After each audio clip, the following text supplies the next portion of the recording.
রূপকথার গল্প শুনতে কে না পছন্দ করে। আজ আমি তোমাদের শোনাবো 2013 সালে মুক্তি পাওয়া সিনেমা জ্যাক দ্য জায়ান্ট সিনেমার গল্পটি। এই গল্পে দানবেরা পুরো পৃথিবীতে রাজত্ব করতে চেয়েছিল। হাই দেয়ার, আমি তানভীর, আর গল্পটি দেখছো লিটল লাইব্রেরি ইউটিউব চ্যানেল থেকে।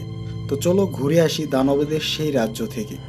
অনেক দিন আগের কথা, রাজা হেরিকের রাজ্য থেকে দূর গহীন জঙ্গলের পাশে বসবাস করতেন জ্যাক ও তার কৃষক বাবা।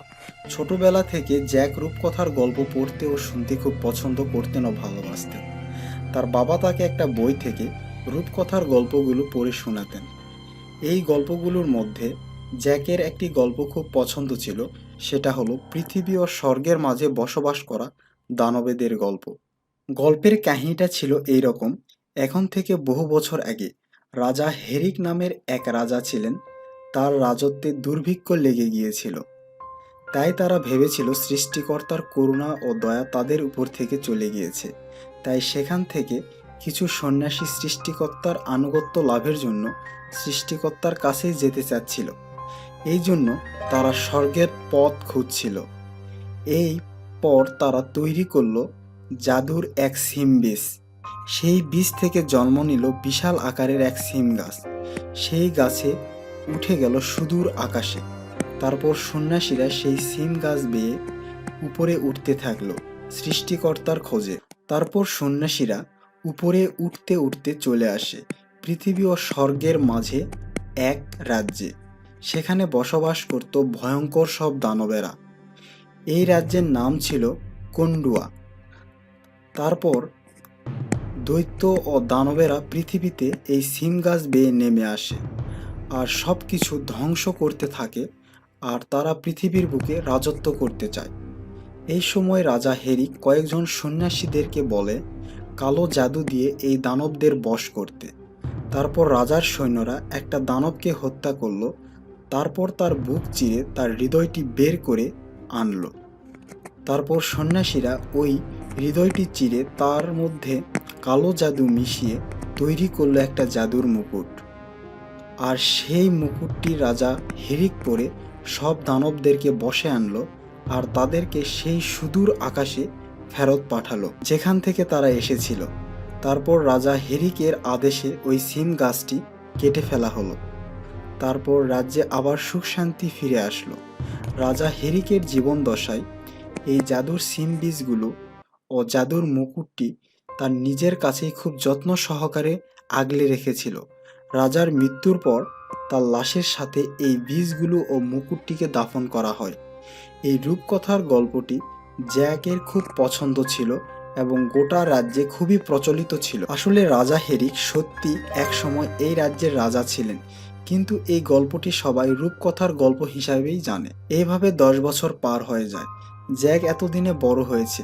সে কৃষকের ছেলে বলে তাকে কৃষি কাজ করেই জীবিকা অর্জন করতে হয়।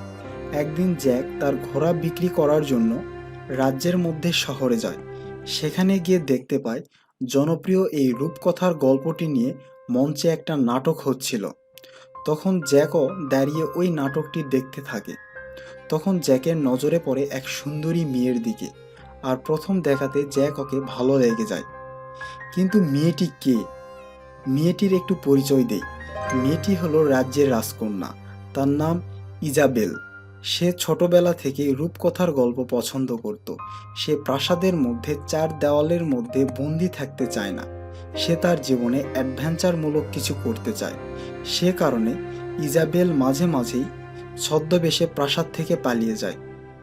এদিকে রাজকুমারী খুব সুন্দর হওয়ায় কয়েকজন বখাটে ছেলে তাকে বিরক্ত করছে। এটা দেখে জ্যাক ওই বখাটেদের বাধা দিলে জ্যাককে ওরা মারধর করতে শুরু করে। ঠিক তখনই সবাই হাঁটু গেড়ে মাটিতে বসে যায়, কিন্তু জ্যাক ব্যাপারটি বুঝতে পারে না। কিন্তু পিছন দিকে তাকিয়ে দেখে রাজার সেনাপতি ও সৈন্য সামন্ত নিয়ে দাঁড়িয়ে আছে। তারা রাজকুমারীকে খুঁজে পেয়েছে আর তারা রাজকুমারীকে ঘোড়ার পিঠে করে সেখান থেকে নিয়ে যায়। আর এদিকে জ্যাক গর্ববোধ করছে এ কারণে যে সে রাজকুমারীকে বাঁচানোর চেষ্টা করেছে। আর বখাটেরা ভয় পেয়ে সেখান থেকে পালিয়ে যায়। অপরদিকে দেখা যায় লর্ডরিক নামের এক ব্যক্তিকে। কে এই লর্ডরিক? চলো একটু জেনে আসি। লর্ডরিক এই রাজ্যের অন্য প্রান্তের একজন রাজা ছিলেন। তিনি খুব ক্ষমতালোভী ও নিষ্ঠুর প্রকৃতির লোক ছিলেন।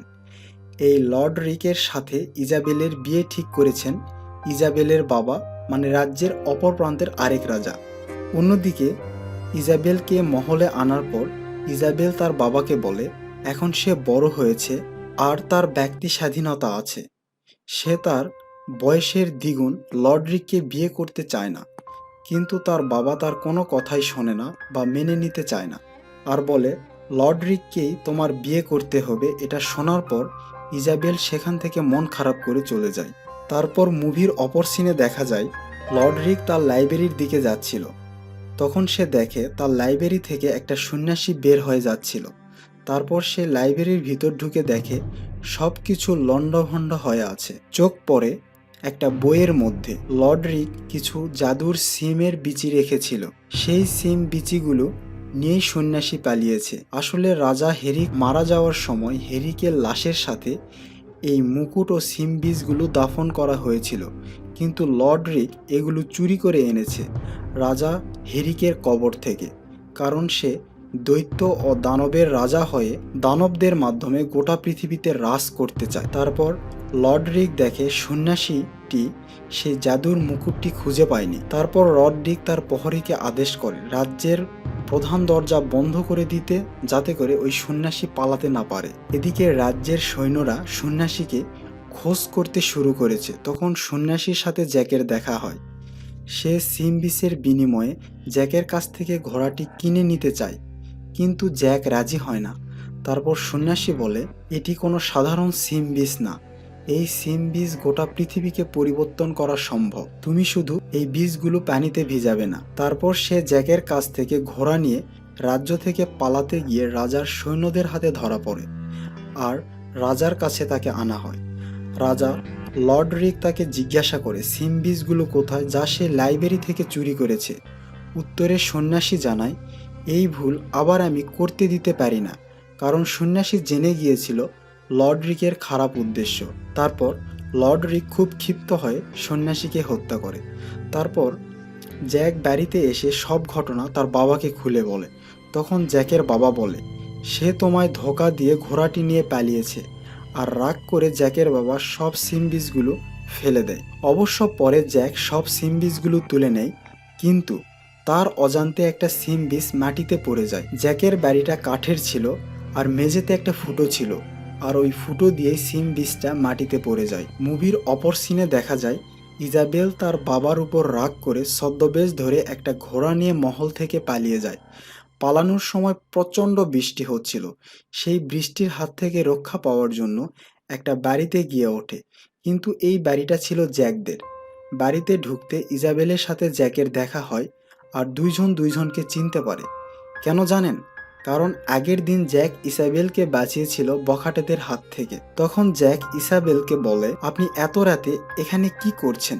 তখন রাজকুমারী ইজাবেল জানায় সে অ্যাডভেঞ্চারমূলক কিছু করতে চায়, তাই সে মাঝে মাঝেই প্রাসাদ থেকে ছদ্মবেশে বেরিয়ে আসে। তারা যখন নিজেদের মধ্যে কথা বলছিল তখন বৃষ্টির পানি জ্যাকদের বাড়ির নিচে চলে আসে, আর সেই সিম বীজটি বাড়ির নিচেই পড়েছিল।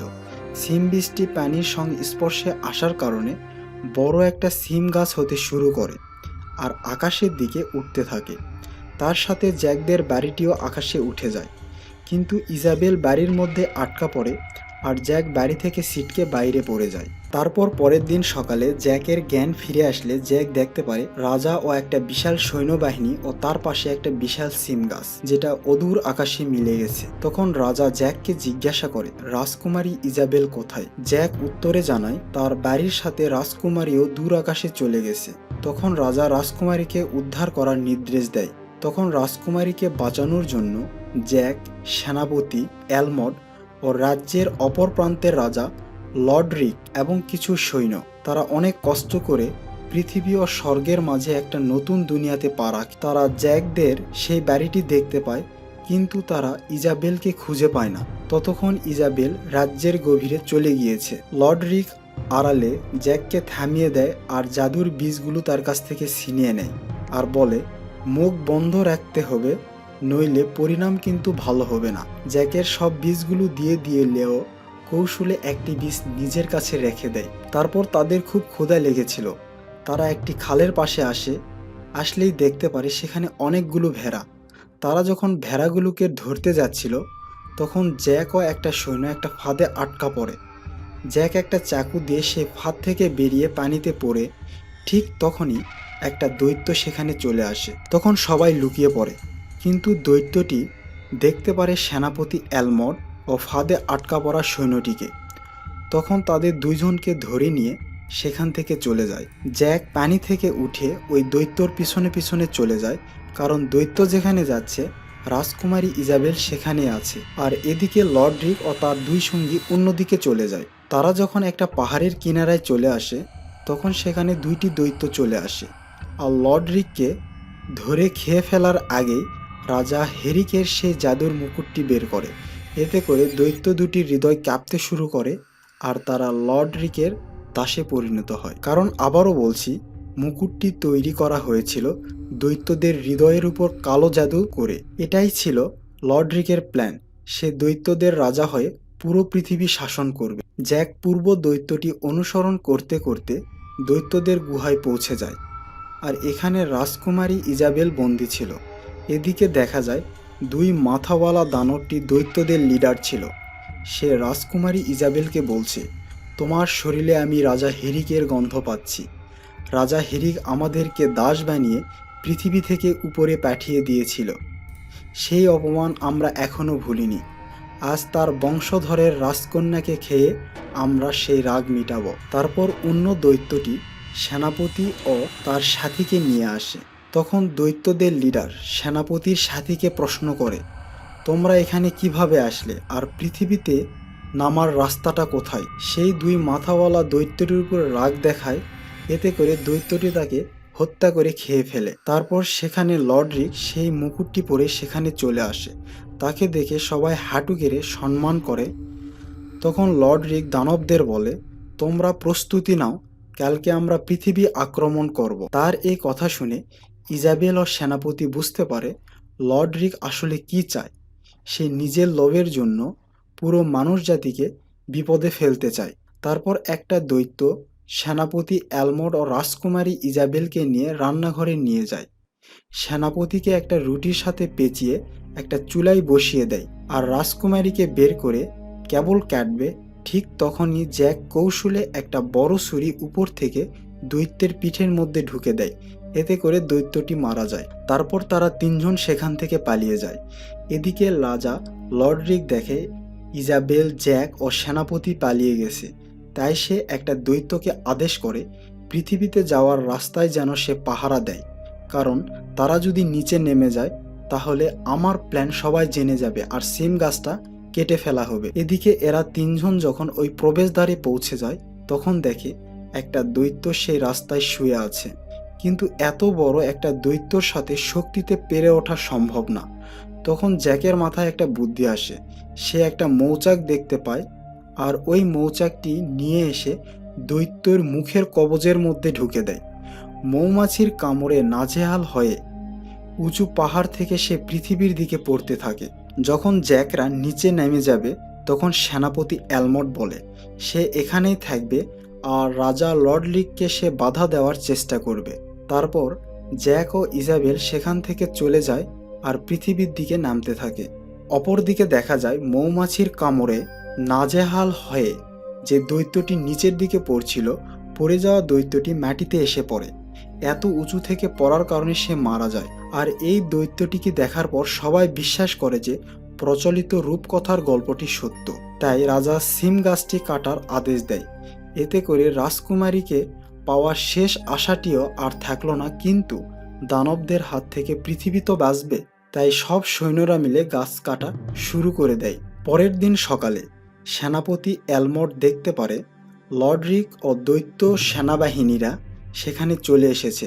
তখন সেনাপতি লর্ড রিকের উপরে আক্রমণ করে বসে এবং তারা একটা গুহার মধ্যে ঢুকে যায়। আর গুহার মধ্যে তারা নিজেদের মধ্যে প্রচণ্ড ফাইট করতে শুরু করে। আর এদিকে দৈত্যরা গুহার পাথর ভেঙে তাদের দুইজনকে বের করার চেষ্টা করছিল।